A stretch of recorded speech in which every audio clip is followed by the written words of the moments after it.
Hi, I'm Sandeep, and you are watching the Indian Weekender.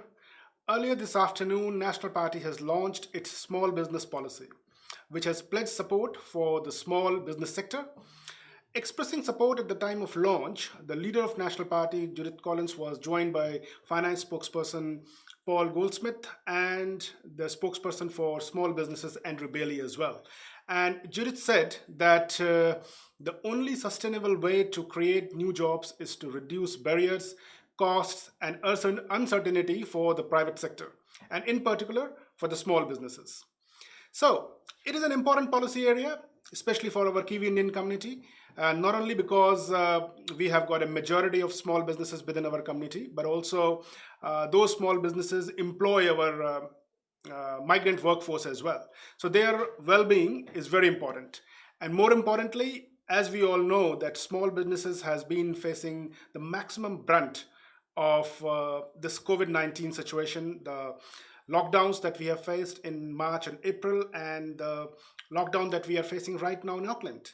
So it's very important for us to understand what are the small business policies of both the National Party and the current government. So to discuss on this, we have got two prominent small businesses from our small business owners from our community uh, to join us today. So we have got famous businessman, I would say, Sunny Kaushal, who has joined us today, and also Ilango Krishnamurthy. So I will be speaking to both of them more in their capacity as business owner to understand what kind of pain small businesses have been facing in last few months, and what is the help available from the government policy, and what are the promises being made by National Party.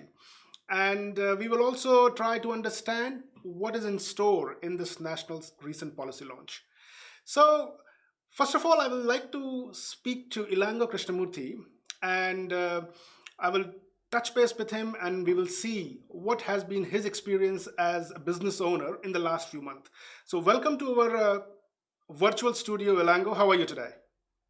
Vanakkam, Kiara. Namaste for everybody. Thank you very much. Thank you for the invitation to this particular discussion. Right. So, Ilango, we know that you own a print business. Correct me if I'm wrong. And we want to understand how your business have experienced the lockdowns that our community has been facing in the last few months. Okay, I run two businesses. One is WorkSafe Print, which is a printing, and Irish Signs, which is a signage business.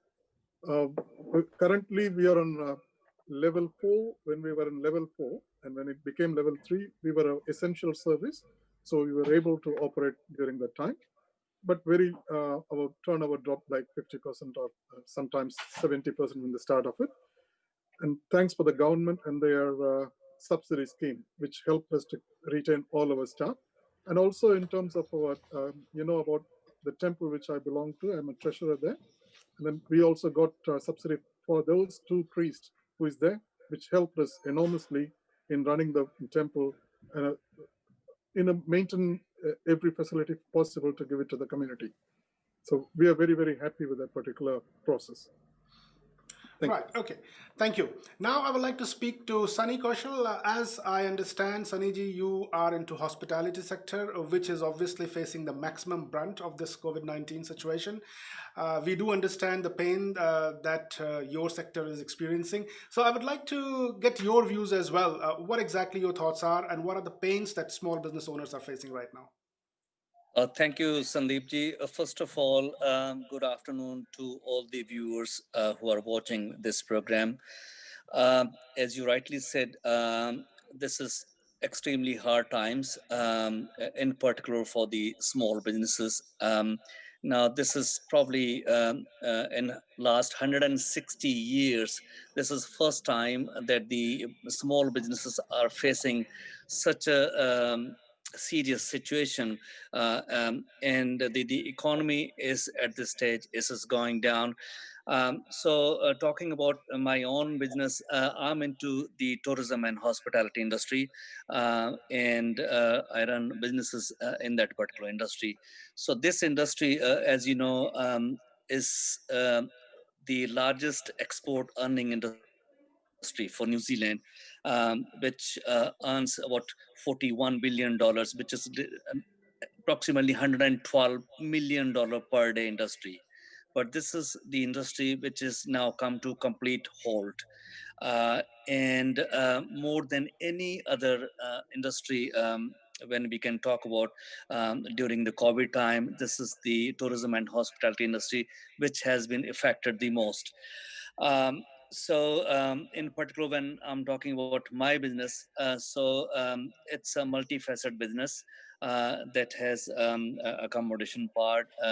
We also manufacture, where we have a brewery and a restaurant and all those things. During the COVID time, as you know, as we went to lockdown 3 and 4, it has been complete shutdown. But our business has been hit with double whammy. A is being in Auckland CBD, along with other businesses in that street. We have been affected by the city railing works from the last 3 years, and then this COVID thing happened. Now the second extension, which is just happening right now, is basically proving, I would say, a final nail in the coffin for most of the businesses. Sure, I completely understand and empathize your situation of your businesses, because you are saying, rightly said, you are facing a double whammy. Well, again, we will have to bring back our focus to this small businesses, the broader policy that National has brought in. So, from my understanding, and I've got policy over here that probably I will be checking myself again just to see if I've got the understanding right or not. So, National is saying that they will be removing bureaucratic red tape. They will be removing or the recent changes made into Employment Relations Act, and they will also be increasing the cash flow for the small businesses. So, Elango, I would like to ask you one thing. Like the business, that what national policy says is that they will be removing uh, the recently introduced changes in Employment Relations Act, which probably gave around the 90 days trial notice was removed from small businesses sector. And also they are saying that they will be bringing in some cash flow things. So do you think this was the immediate challenge that our small businesses were facing? Uh, and you are happy that that will be removed? Sandeep ji, that particular policy is already there for the small business. So we don't have to worry about it. And again, by introducing or taking that 90-day trial period, what are we going to gain? It's not going to gain anything. It is. I don't think so. It's going to affect anything at all. It's going to be. I mean, if an employer wants to take somebody off from day one, they will be able to do it. But anyway, so you don't have to worry about that. Right. But I will be more interested in what stimulation the government can do it to the small business. So can I give some statistics to you? I've written something I have to say. One is a Sure. self-employed. Self-employed are 372,000 people are there, Hmm. and 1 to 5 employees between employed by people is 100,000, 101,000 approximately. 6 to 19 is almost 40,000. 20 to 49 is 10,000. 50 plus is 55, 500, sorry, 5,500 people. Total 5,200, sorry, 528,000 people are being employed. So Hmm. how much are the people affected by this particular 90-day? We need to take in terms of the numbers, how it is going to affect. Rather, it's a policy. It's all political policies. And as a small business operator, that is not going to affect us. And that's what I want to say. Right. Okay. Well, yeah. Just to add on that, when we are talking about small businesses, we are talking the business size has to be between 1 and 19. Yes. So, in that space, like probably bringing back that 90-day notice. Well, we will have to hear from more small businesses how they feel about that. But coming back to the point of cash flow. Do you think the what National has said? So National has said right now that they will be giving an additional $10,000 grant for small businesses who want to hire one full permanent employee. So, do you think the hiring a new employee is going to be on top of a small business owner's agenda right now, coming after COVID? We don't have enough clients at this point in time. There is no sales. What is the point in having another person to be employed by $10,000? And then if you Right. realistically Okay. look at it, $500 per week, 585, which is going to be 80% of the salary, and how much longer one can employ for the $10,000. And you have to understand one more thing is not just the amount of like 28, say, for example, $20, easier calculation, $20, it costs the small business like us 30% to employ somebody in that one. So it's effectively costing us $26 to employ somebody for $20. All right. Okay. The I reason get your is point. we have to pay for the maintenance of their particular name in our system, the cost of compliance for those particular person. We have to maintain their leave records and everything. Kiwi Saver, all those things, if we add it together, it is minimum 30% is the cost of employing somebody into our system. This is not going to help. 10,000 loan is a very good thing. I'm not going to question that. We need money. But giving a compulsion along with that, we need to employ one more person. I got 10 staff here and I don't have enough job for those people. What am I going to employ one more person for? It is only a will, but whether definitely going to happen or not, that's my point of view there. Sure. No, I get your point. So definitely that is a criticism, a valid criticism, I would say, from National's policy. But now I will be going to speak to Sunny and get his understanding that what kind of support that he has got for his small business under the current government policy, because I'm pretty sure that what current government is offering right now is a loan of 100,000 for managing their cash flow. So, Sunny, do you think that is enough a good help for you in the current scenario? Uh, Look, the loan is a loan. That's number one, which, of course, is the obligation to pay. What It's not 100,000. Let me clarify for that one. 100,000 one can get if you got probably more than 50, 60 employees.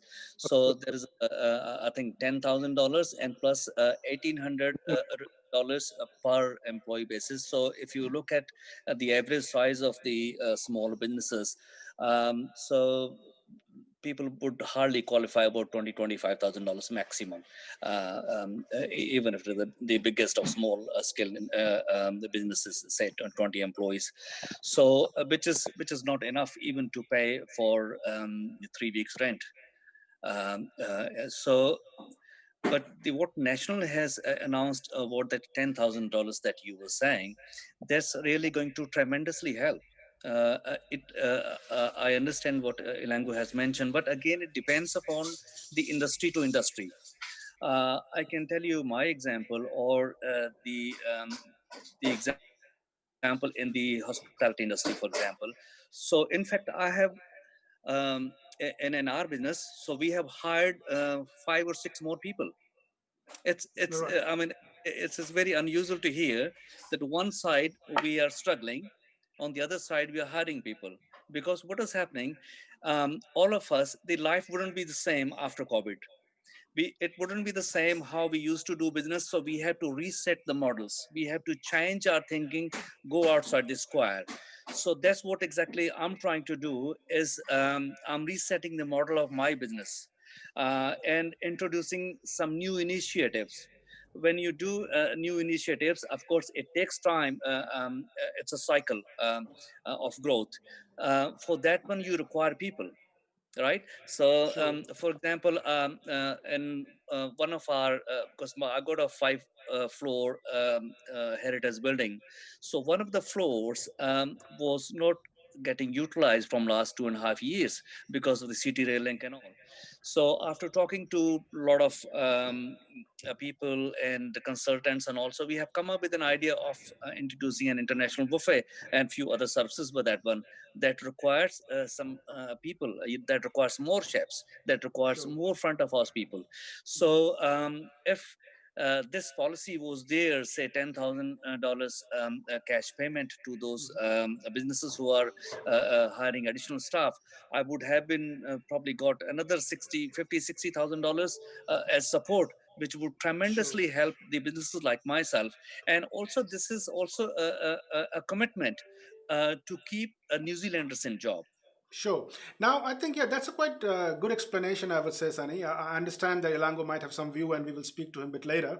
But yeah, it's quite helpful for me as well and for our readers and viewers as well to understand that policy because probably a lot of us were struggling to understand the logic of that policy. So thanks for explaining that. Now, coming back to another thing that in the national policy, what they have said is that they will support a capital investment of 150,000 for any small business. So I think, Sunny, in your case, that might have been helpful if that policy would have been in place, that you might have used that money to either expand your business or to innovate or to branch off and survive. What would you say? Here, the threshold which a national party announced on new capital investment is from 5,000 to $150,000 per asset. So, which is going to be very helpful for the people who want to reset or change their models. For example, I now in my brewery, I wanted to invest something for on a new equipment, or we wanted to introduce a new brewing or fermentation systems. So that's where this is going to be a biggest help for us with this policy, which otherwise we wouldn't get that kind of advantage. All right, okay, I get it. Now, moving forward, I would like to speak about wage subsidy that this government has brought in. We have seen that wage subsidy has really helped a lot of businesses to survive.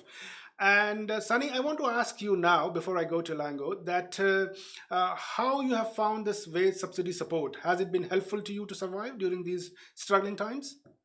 Uh, yes, it has been very helpful, and this was one of the positive side of the government initiatives during this COVID time. See, I mean, without that wage subsidy, probably a number of businesses wouldn't have steered until now. And Sure. that has tremendously helped. But at the same time, that wage subsidy is for the staff, for the employees, to keep their employment continued. But there was nothing much for the businesses, who are basically, they need more help with their cash flow. They are really struggling to pay the rent, the OPEX, and other expenses when there is no income, there's no revenue at all. So that's where the businesses are going down at this stage. Look, it's a catch 22. I mean, what comes first? Of course, if the businesses survive, there would be employees. And somebody may say, okay, if there is employees and then the business survive, but I think it has to be the other way around. First of all, we need to look after the businesses, and then the employees would be supported automatically Sure, if the sure. business. Definitely. I get your point, and I can see that there is a kind of ideological point there as well. So we will cut short that part, and I will move to Ilango to understand how the wage subsidy has helped his business and what are his thoughts about the use of wage subsidy by this government to help small businesses.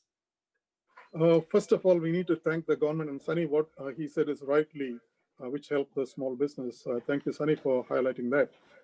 I'm not talking here as a labor supporter or anything, but as a business operator, I'm talking. Probably 10 years ago, you know what happened in Christchurch when there was a big earthquake happened. Then government was very happy to support only the businesses, especially the bigger business. Even today, the people who are suffering from that Christchurch earthquake, they are not able to settle their houses and all those things happening. Now, this government took a different approach. If you look at it on the first instance, they were talking about they are going to give subsidies for people who has got 50 people or more, 150 people or more. And then they changed the idea to everybody who is employed, they can apply for a subsidy. That's the biggest thing happened throughout the world. New Zealand has led this particular one. I'm not sure about how many countries are doing like this. So in that way, it is an innovative thing. Now, second thing in terms of economical economy, whatever money is given to the people is going back to the economy to spend. Say, for example, if somebody Sunny is having a restaurant, the people who's got money, they're going to send it to spend the money there. If somebody is having a say rental property, the people are living there. It goes in a circle. When it goes to a bigger business, yes, it is helping to keep the business people to be in business, but doesn't come back into the economy and economical cycle. That is the cash flow which we are talking about. When there is a cash flow, people's energy is always higher. Now, I Sure. want to talk something different here.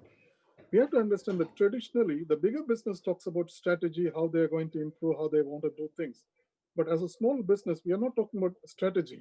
We always talk about we come into the business because of our passion, because of the drive, because we want to do something, and then we want to employ somebody.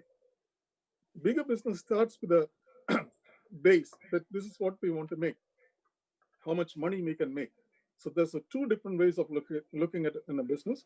We are on a small end of it, and then subsidy has helped everybody. We wish it can be given to us a little more, but the government has given first 12 weeks and then 8 more weeks.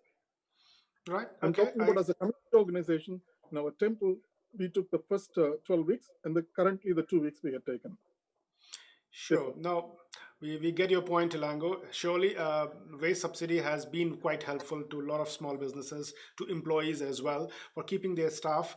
But I have heard some, I would say, small criticism, not big Yes, criticism. Like small businesses, they were hoping that probably government could have diverted that wage subsidy directly to employees rather than bringing them into the picture, because I was speaking to a restaurant owner earlier today, and he basically disclosed to me that he is running multiple businesses, multiple operations, and probably he has a staff around 35 to 40,000. And since he was getting that wage subsidy and it was being directed to him, probably he was losing around 800 to $1,000 per staff for paying the holiday fee, holiday pay basically.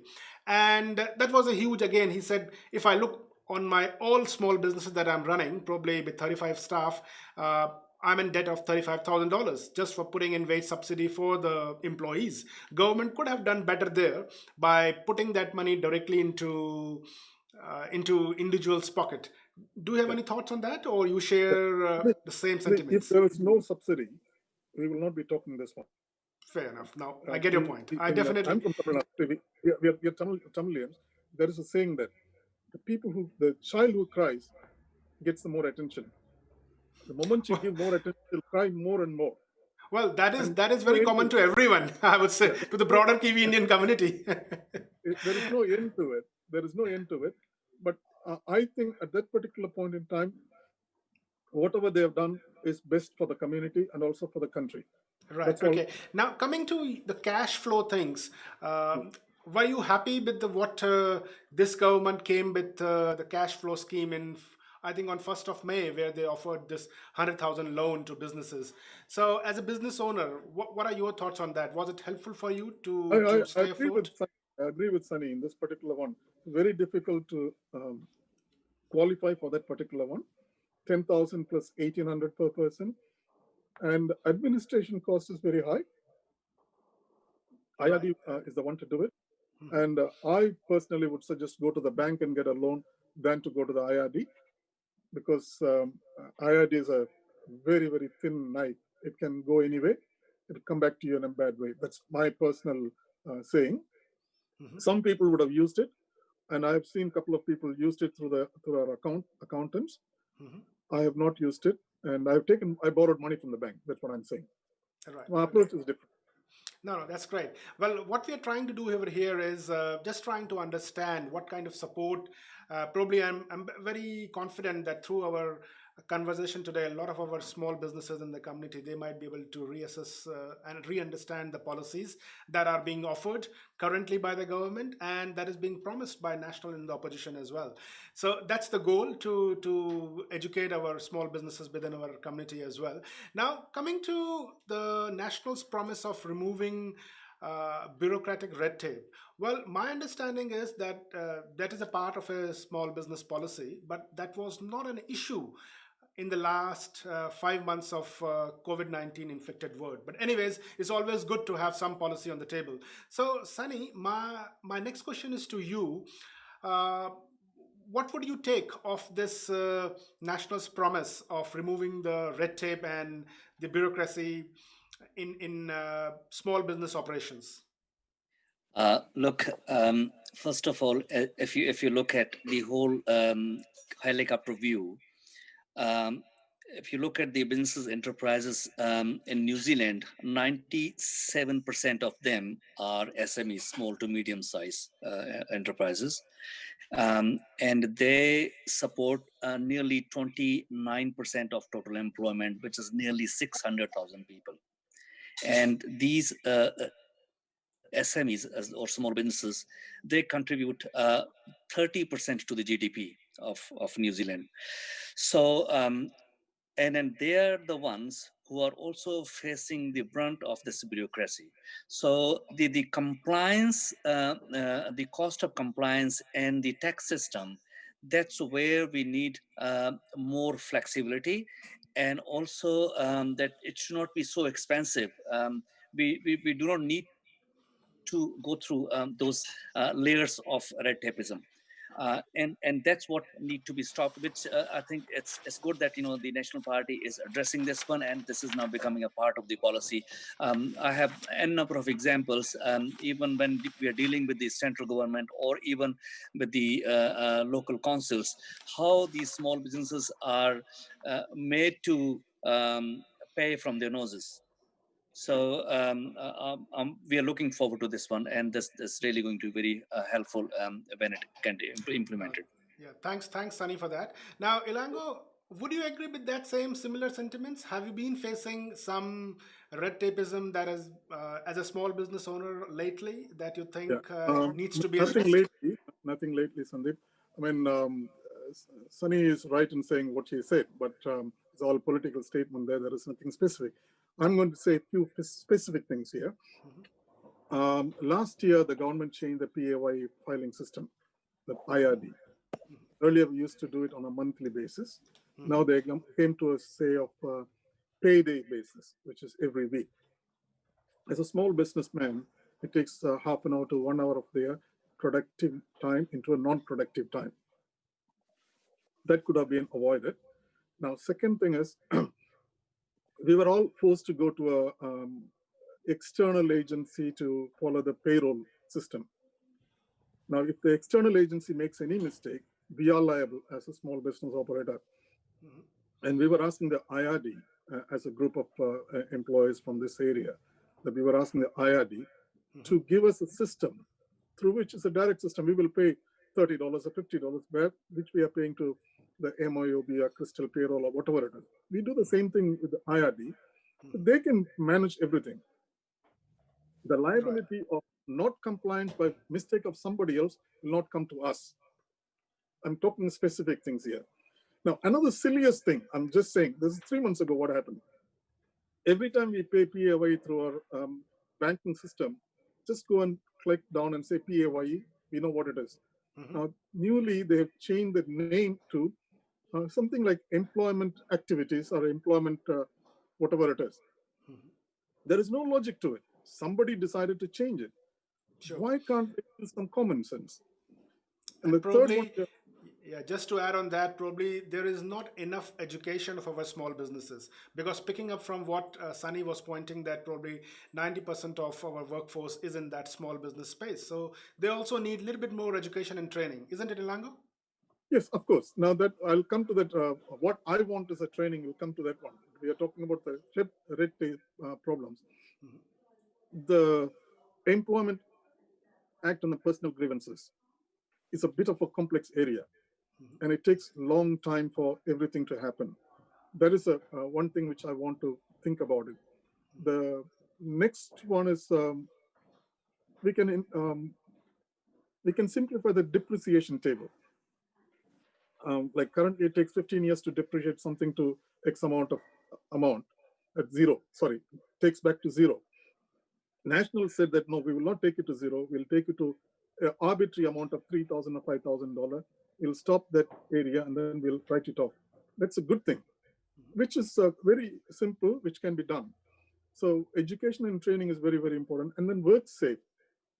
In the WorkSafe, they have given a huge importance in it. I don't disagree with that. But the people who come to inspect us, they don't have common sense. Common sense is not sold in anywhere. It has to come from the people. Sure. Somebody is a machine which is operated by only one person. This fellow says, what happens? Something happens. What if analysis is happening? So that has to be reduced. So I got Right. a list of items. I just want to highlight only two things. No, great. Thanks for your input, Ilango. And one thing I must confess and tell to all our Kiwinian audiences who are watching the show that both of our panelists, who are small businesses owner as well, they are quite well prepared. So thanks for coming so well prepared, guys. Although it was a very short notice, I do acknowledge that. And thanks for agreeing to be part of this quickly organized panel to discuss on this important policy. And before I let you go today and close this show, I would like to ask. Sunny and Ilango one by one, like in their capacity as a small business owner, what is one thing and the most urgent thing that they would be expecting from any government of the day to help them in the current post-COVID environment? Sunny, you go first. I would expect the government to come up with the initiative and thinking which should be very meaningful. For example, in this scenario, where nearly 200,000 New Zealanders are in employment and the businesses are struggling to stand, they should come up with the likes of commercial rent subsidy. And also the councils like Auckland Council, they should waive off the rates for the commercial premises for at least 6 months, which would tremendously help and going to give a lot of support to these businesses. Great, thanks. Ilango. Business is made out of people, my staff. I want the government to make sure the staff is employed for the next 6 months or 1 year. Even if a company goes under, they should get at least 80% of what they have earned at the time of the company went down. So they can live a adjustment life. I'm not saying completely full life. If somebody's used to be $1,000 a week, at least they should get 80% like a ACC until they find another job. That's the only thing I'll be asking.